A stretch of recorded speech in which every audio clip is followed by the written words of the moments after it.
Hello അപ്പം എന്ന് വന്നിരിക്കുന്ന ഒരുപാട് സിനിമകളുടെ ബോക്സ് ഓഫീസ് കളക്ഷൻ ആയിട്ടാണ്. അതിന് പക്ഷേ ആദ്യമായിട്ട് കാണുന്നവരാണെങ്കിൽ സബ്സ്ക്രൈബ് ചെയ്യുക സ്റ്റോക്സ് വ്യൂസ് യൂട്യൂബ് ചാനൽ. ആദ്യ കളക്ഷൻ അപ്ഡേറ്റ് ചാത്താപ്പാച്ച സിനിമേൻ്റെയാണ് നമ്മുടെ അർജുൻ അശോകന്റെ സിനിമ. പടം 4 ദിവസമായിരിക്കാണ് റിലീസിന് വന്നിട്ട്. സിനിമേന്റെ കേരളത്തിലെ കളക്ഷൻ പരിശോധിക്കാം. 10,92,00,000 പടത്തിന്റെ കളക്ഷൻ കാണാൻ സാധിക്കുന്നത്. 10,92 കോടി. ഇനി കർണാടകയിലെ കളക്ഷൻ നോക്കുകയാണെങ്കിൽ 68.5 ലക്ഷമാണ് പടത്തിന്റെ കളക്ഷൻ കാണാൻ സാധിക്കുന്നത്.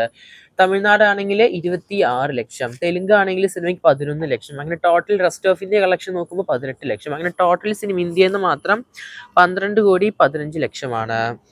ഇനി സിനിമേന്റെ ഓവർസീസ് കളക്ഷൻ പരിശോധിക്കാൻ നമുക്ക്. ഇന്ത്യന്റെ വെളിയിലെ കളക്ഷൻ, ഇന്ത്യന്റെ വെളിയിൽ നിന്ന് മാത്രം സിനിമ 4 ദിവസം കൊണ്ട് 11,92,00,000 പടത്തിന്റെ കളക്ഷൻ കാണാൻ സാധിക്കുന്നത്. ടോട്ടൽ വേൾഡ് വൈഡ് അങ്ങനെ സിനിമ 24,07,00,000. എന്തായാലും ഇന്നത്തെ കളക്ഷൻ വരുമ്പോൾ സിനിമ ഒഫീഷ്യലായിട്ട് 26 കോടിയിലോട്ടായിരിക്കും വേൾഡ് വൈഡ് വരാൻ പോകുന്നത്. കാത്തിരിക്കാം നമുക്ക് ആ ഒരു കളക്ഷൻ റിപ്പോർട്ടിനായിട്ട്.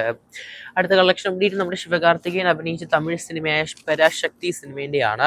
15 ദിവസമായിരിക്കാണ് റിലീസിന് വന്നത്. സിനിമേന്റെ കേരളത്തിലെ കളക്ഷൻ നോക്കുകയാണെങ്കിൽ 1,33,00,000. തമിഴ്നാടാണെങ്കിൽ 55,16,00,000, കർണാടക 4,72,00,000. അങ്ങനെ ടോട്ടൽ റെസ്റ്റ് ഓഫ് ഇന്ത്യ സിനിമയ്ക്ക് 70 ലക്ഷം. ഇന്ത്യയിൽ നിന്ന് മാത്രം സിനിമ കരസ്ഥമാക്കിയത് 61,91,00,000.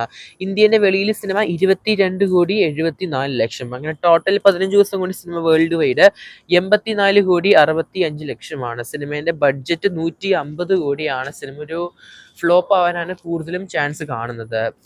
ഇനി നിവിൻ പോളി അഭിനയിച്ച ബേബി ഗേൾ എന്ന് പറഞ്ഞ മലയാളം ത്രില്ലർ സിനിമയാണ്. പടം റിലീസിന് വന്നിട്ട് 3 ദിവസമായിരിക്കുകയാണ്. സിനിമയുടെ കേരളത്തിലെ കളക്ഷൻ നോക്കുകയാണെങ്കിൽ 3 ദിവസം കൊണ്ട് 2,28,00,000. കർണാടകയിലെ കളക്ഷൻ 29 ലക്ഷമാണ്. തമിഴ്നാട് 14 ലക്ഷം.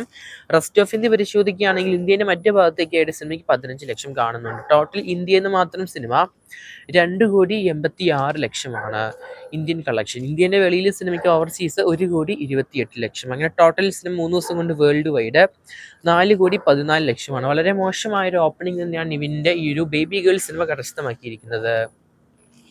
സിറൈ എന്ന തമിഴ് സിനിമയുടെ ഫൈനൽ ബോക്സ് ഓഫീസ് കളക്ഷനാണ് കഴിഞ്ഞ 31 ദിവസത്തെ വേൾഡ് വൈഡ് ബോക്സ് ഓഫീസ്. കേരളത്തിലെ സിനിമയ്ക്ക് 32 ലക്ഷമാണ് കളക്ഷൻ. കർണാടകയിൽ 1,06,00,000. തമിഴ്നാട്ടിലാണ് സിനിമയ്ക്ക് വീണ്ടും നല്ലൊരു കളക്ഷൻ കാണാൻ സാധിക്കുന്നത്. ഈ സിറൈ സിനിമയുടെ കളക്ഷൻ പരിശോധിക്കുമ്പോൾ 27,54,00,000 സിനിമ തമിഴ്നാട് ബോക്സ് ഓഫീസ് 31 ദിവസം കൊണ്ട്. ടോട്ടൽ ഇന്ത്യയിൽ നിന്ന് മാത്രം സിനിമ നേടിയത് 28,92,00,000. ഇന്ത്യന്റെ വെളിയിലെ ഓവർസീസ് കളക്ഷൻ നോക്കുമ്പോൾ സിനിമയ്ക്ക് 2,95,00,000.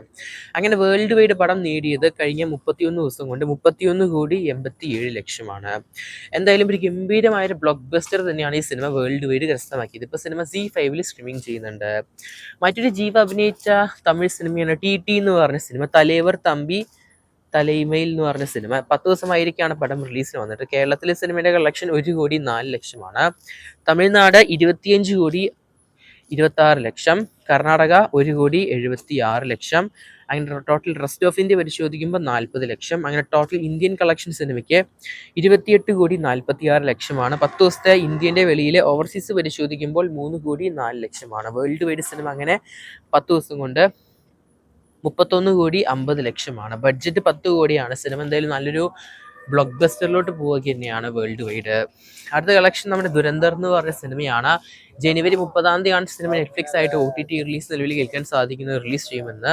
എന്തായാലും സിനിമേൻ്റെ 50 ദിവസത്തെ കേരള ബോക്സ് ഓഫീസ് പരിശോധിക്കാൻ നമുക്ക്. സിനിമയ്ക്ക് 48 ദിവസം കൊണ്ട് കേരളത്തിൽ 8,49,00,000. അങ്ങനെ ടോട്ടൽ സിനിമ 50 ദിവസം കൊണ്ട് 8,52,00,000 കളക്ഷൻ കാണാൻ സാധിക്കും. തമിഴ്നാടാണെങ്കിൽ സിനിമയ്ക്ക് 11,79,00,000. തെലുങ്ക് ആണെങ്കിൽ 66.94 കോടിയാണ്. എന്തായാലും സിനിമ വേൾഡ് വൈഡ് 1000 കോടിന് മുകളിലേക്കാണ് കളക്ഷൻ കാണാൻ സാധിക്കുന്നത്. എന്തായാലും സിനിമ ജനുവരി 30 OTT റിലീസ് ചെയ്യുമെന്നാണ് കേൾക്കാൻ സാധിക്കുന്നത്. അടുത്ത കളക്ഷൻ അപ്ഡേറ്റ് മാജിക് മഷ്റൂംസ് എന്ന് പറഞ്ഞ മലയാള സിനിമേൻ്റെയാണ്. 2 ദിവസത്തെ കേരള ബോക്സ് ഓഫീസ് ആണ്. ആദ്യ ദിവസം സിനിമ റിലീസിന് വന്നപ്പോൾ 19 ലക്ഷമാണ് കേരളത്തിൽ നേടിയെടുത്തത്. രണ്ടാം ദിവസം 17.5 ലക്ഷമാണ്. ടോട്ടൽ അങ്ങനെ 2 ദിവസം കൊണ്ട് സിനിമ കേരളത്തിൽ നിന്ന് 36.5 ലക്ഷമാണ് കരസ്ഥമാക്കിയത്. എന്തായാലും സിനിമ ഒരു ബോക്സ് ഓഫീസ് വിജയമാവട്ടെ. എന്തായാലും കേരളത്തിൽ എന്തായാലും സിനിമയ്ക്ക് ആദ്യത്തെ 2 ദിവസത്തെ കളക്ഷനാണ് ഇപ്പോൾ നിങ്ങൾ കാണുന്നത്. എന്തായാലും പടം കണ്ടവരാണെങ്കിൽ മറക്കാതെ പടത്തിന് അഭിപ്രായം കൺബോക്സ് ചെയ്യപ്പെടുത്തുക. എന്തായാലും പടത്തിൻ്റെ ട്രെയിലർ ചെറിയ രീതിയിൽ ട്രെൻഡിങ് ആയിരുന്നു. കാരണം ഒരിക്കൽ ജോമു എന്ന് പറഞ്ഞ ഒരു കോമഡി സൗണ്ട് സിനിമയുടെ ട്രെയിലറിൽ അവസാനം കൊടുത്തിട്ടുണ്ടായിരുന്നു. അത് കണ്ടവർക്ക് അറിയാം മാജിക് മഷ്റൂംസിൻ്റെ ആ ഒരു ട്രെയിലറിൽ. എന്തായാലും പടം കണ്ടൊരു മറക്കാതെ പടത്തിന് അഭിപ്രായങ്ങൾ കൺബോക്സ് ചെയ്യപ്പെടുന്നത്. അടുത്ത സിനിമയാണ് നിവിൻ പോളിയുടെ സർവ്വമയം. സിനിമ ജനുവരി 30 OTT റിലീസിന് കൈമാറുകയാണ് പല ഭാഷകളിലായിട്ട് ജിയോ ഹോട്ട്സ്റ്റാറിലൂടെ. പടത്തിൻ്റെ ഫൈനൽ കളക്ഷൻ എന്ന് വേണമെങ്കിൽ പറയേണ്ടി വരും. ഈ നിലവിലുള്ള ഈ ഒരു കളക്ഷൻ റിപ്പോർട്ട് കഴിഞ്ഞ 32 ദിവസം കൊണ്ട് സിനിമ കേരളത്തിൽ മാത്രം 76,86,00,000 ടോട്ടൽ കളക്ഷന്. സിനിമ 32ാം ദിവസം നേടിയെടുത്തത് 52 ലക്ഷമാണ് കേരളത്തിൽ നിന്ന്. ഇനി സിനിമയുടെ ടോട്ടൽ വേൾഡ് വൈഡ് കഴിഞ്ഞ 32 ദിവസം കൊണ്ട് സിനിമയ്ക്ക് 147,76,00,000 കളക്ഷൻ കാണുന്നത്. എന്തായാലും ഇന്നത്തെ കളക്ഷൻ വരുമ്പോൾ സിനിമ ഒഫീഷ്യലായിട്ട് 148 കോടിയിലോട്ടായിരിക്കും പോകാൻ പോകുന്നത്. എന്തായാലും ഈ ആഴ്ച അവസാനം സിനിമ 150 കോടി കംപ്ലീറ്റ് ആവുമെന്ന് ഉറപ്പായിരിക്കുകയാണ്. എന്തായാലും കാത്തിരിക്കാം നമുക്ക് പടത്തിൻ്റെ കൂടുതൽ ബോക്സ് ഓഫീസ് കളക്ഷനായിട്ടും പടത്തിൻ്റെ OTT റിലീസിനായിട്ടും ജനുവരി 30 കൂടുതൽ സിനിമകളുടെ ബോക്സ് ഓഫീസ് കളക്ഷനായിട്ട് സബ്സ്ക്രൈബ് ചെയ്യുക സ്റ്റോക്സ് ന്യൂസ് യൂട്യൂബ് ചാനൽ.